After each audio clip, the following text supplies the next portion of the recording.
Now, there's a thing I see all the time, and I've been meaning to comment on this for quite a while. And what it is there'll be a prepper or somebody talking about their rights being eaten away, and we're losing rights and this and that, and Patriot Act, blah, blah, blah. And, you know, they say that I go and tell my neighbour, my relatives, guys at work, and they just don't seem interested. They couldn't care less that their rights are disappearing. Do you want to know why? Because a lot of these things fall into a couple of categories. It's not going to affect me. I'm not a criminal, so it doesn't worry me. It'll never happen in this country, or it'll never happen to me personally. And they're sort of too busy worried about immediate problems. You know, they'll jump on immediate problems because that'll make them get arced up right then and there. You know, if they were to come home and the toilet was overflowing sewage into the bathroom, they'd be on the hop. If they go to pay for groceries or fuel and their credit card doesn't work, you know, they go crackers. If they're on welfare and they just go to the bank and there's no money in the bank because the welfare check hasn't come through, they'll go crackers. If they open the fridge and there's no food there, or they can't get food for tea that night, especially if they can't get breakfast the next morning afterwards, you know, they'll go crackers because it's an immediate and pressing problem. But there's a little bit more to it than that. It's living standards.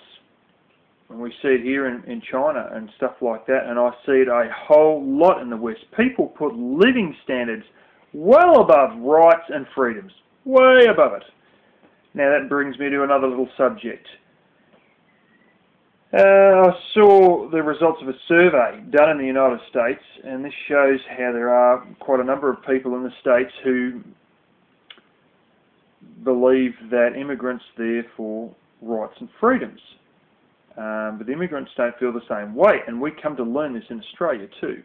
Now what it was all about, they asked a few questions. Why do you think immigrants come into America? What's their, you know, most common reason? Rights and freedoms, moving there because family's there, or standard of living. And something like 65-70% said, oh, rights and freedoms. And there's a fair few that said because family's there, and there are only a handful, like 10-12% or around there, that said, oh, they're coming here for the standard of living. Then they asked the immigrants the same question. It was like 15-20% said, oh, I'm here because family's here. The majority, more than 75%, said, we're here for a better standard of living. How many said we're here for the rights and freedoms that America offered? 2%. 2 in every 100 people are there for the rights and freedoms. We're talking about immigrants here. 2%. 2 in every 100 have come to America because of rights and freedoms. The rest of them are just there for a better living standard. And we come to realise this in Australia because we had refugees. We also have asylum seekers who are looking to stay here. But some people like to say that if they're an asylum seeker, automatically they're a refugee. And we had these people, oh no, they're a refugee. And the funny thing was they come from a country that didn't have a war and hadn't had a war, but somehow they're a refugee. And, you know, it's sort of, if they're escaping war from a country that doesn't have war, but then instead of just going to the country next door, you know, to get away from any possible war, they somehow jumped thousands of miles and jumped over 8 or 12 countries to get to us. A little bit funny, that one. And then the coin was termed the economic refugees. Oh, great. So they're here because they're refugees from bad economic situations.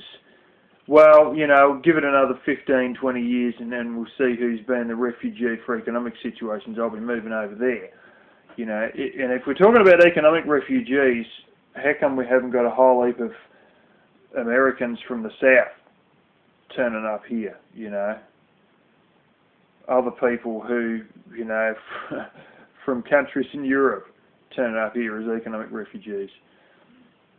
It does actually bring me to one subject. We have had a lot of Greeks come here in the 1960s, and so I was told a few years ago, so they used to say, our state capital has the most Greek residents after Athens itself.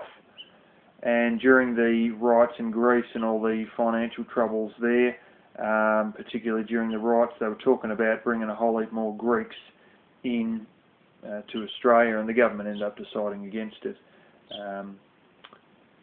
But yeah, you know, it's sort of pretty obvious that it's not just immigrants who are more interested in their standard of living than their rights and freedoms. It's also the locals. It's also the born and bred Westerners, you know, who seem to be more interested in their standard of living, you know, than you know, if they've got a big TV and they've got their iPod and iPad and iPhone and all the fandangles, and they've got good food on the table, and you know, they're more interested in their living as standard than they are about some what's his name number blah blah blah that Obama passed the other day or whatever, you know, because they haven't been dragged out of their house by their ankles over that executive order blah blah, you know, so they're not sort of so worried about it. And you know, it's not a problem that's right in their face right now, so they're not going to worry about it. You know, so many people, particularly people who aren't preppers, you know, there's so many who just don't think about things until the car stops on the street, till they've got no cash in the bank, till you know, till it's a real obvious problem right now, sort of thing. Even people with house mortgages and stuff like that. So yeah, that's just what I thought I'd mention.